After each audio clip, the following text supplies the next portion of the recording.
Ini adalah rekaman terjadinya kebakaran di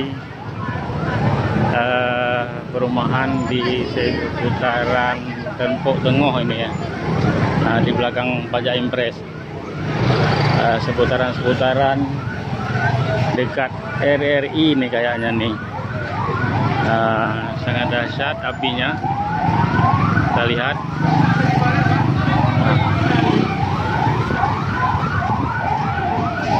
Oh, bergulung. Masya Allah, ini adalah wa inna ilaihi raji'un. Inna lillahi wa inna ilaihi raji'un. Besar sekali apinya. Adik.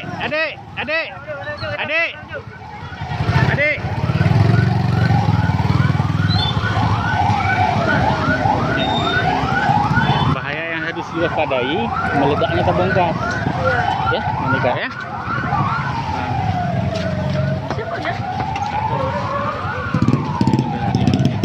Inna lillahi wa inna ilaihi raji'un. Ya Allah.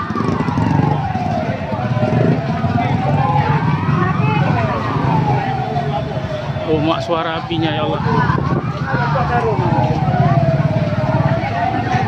Besar sekali apinya.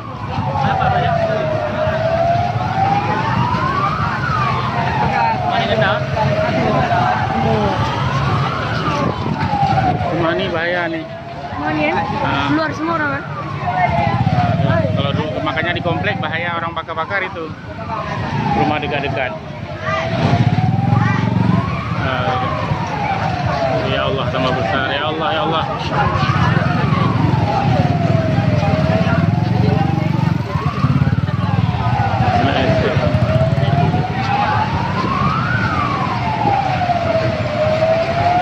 Ini listrik kalau belum dipadamin nggak bisa disemprot tuh. Sudah habis air. Rumah kan? Balik lagi dah.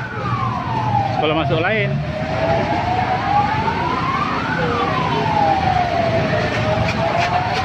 Sorry.